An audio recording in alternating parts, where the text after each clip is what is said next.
You ever heard of sloppy seconds? Kirk Cousins a dirty third. We're not enjoying him right now. It is torturous.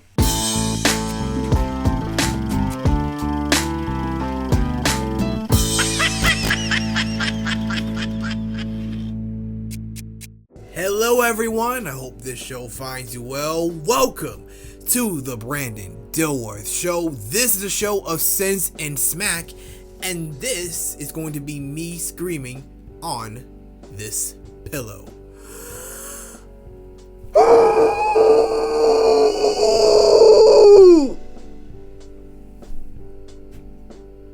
I feel better now.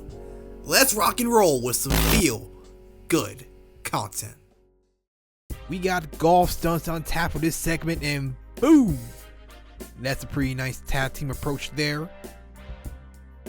Sometimes it's not all about making holes. Like this next guy, he's just showing that he definitely swings that way. The fancy stunt show off on social media way. This woman actually wants to score one on the cup, and it's pretty amazing how she does it. Wow, let's check out that slow-mo. That's hard to believe she made that. This stunt you're about to see is not as impressive, and you'll see it later on this episode. Ladies and gentlemen, it is now time for the Falcons welfare check. In case you are wondering why I yelled onto a pillow during the opening of this episode, I'm going to go ahead and point to you the reason why. Hit the music.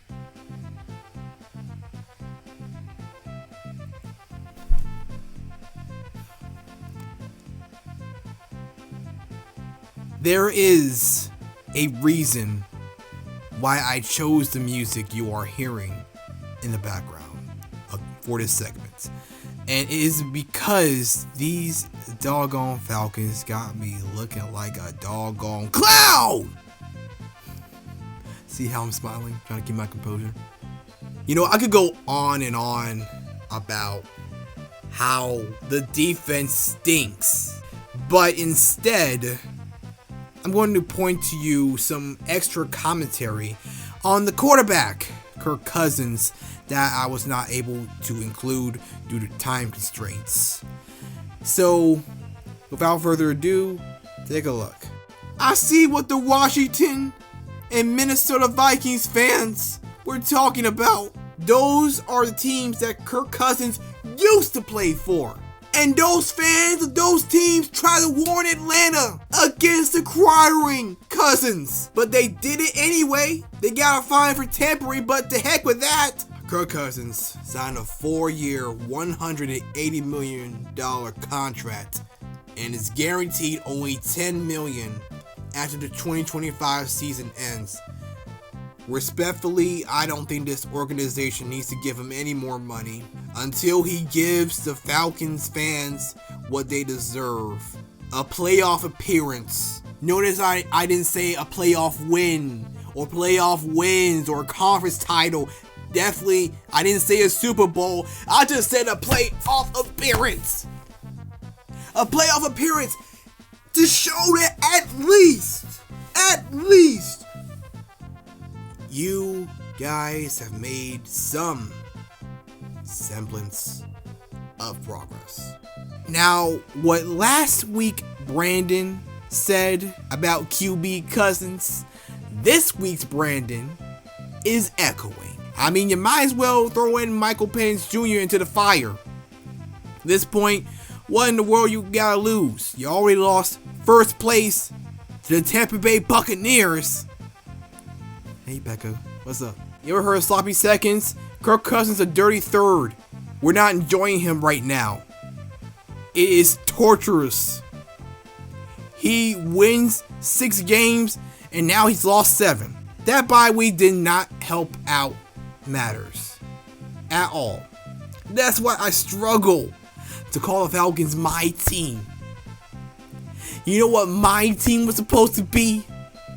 Super Bowl champions. You know I went down. Don't even get me started. So the Falcons have 4 games remaining.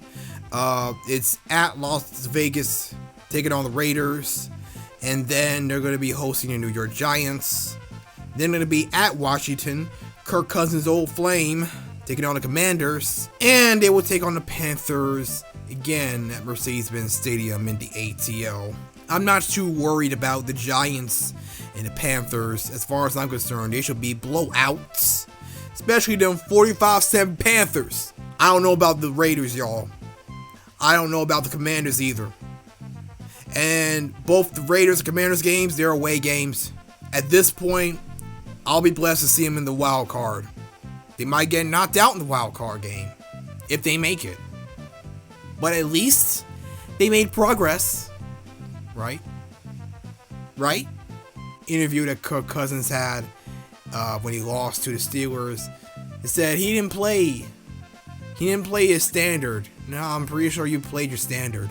I'm pretty sure you played your standard because the Atlanta Falcons standard is to build up, only to let down.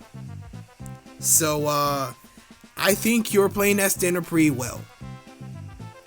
But we'll see if that standard changes, if at all. But ladies and gentlemen, that was your Falcons Welfare Check. And now it's time for the segment where things go wrong without warning, and to that we say, Oh, snap! I loved golf. I had dreams at some point of becoming a professional golfer, but I ended up giving up those dreams a long time ago. I mean, a long time ago. My advice to anybody who wanted to golf but doesn't want to anymore, but then still thinks about it every now and then, just take yourself to a miniature golf course like my mom would do. And this brother you're about to see, he may want to choose the same path. You got go ball flight, bro. And this is why.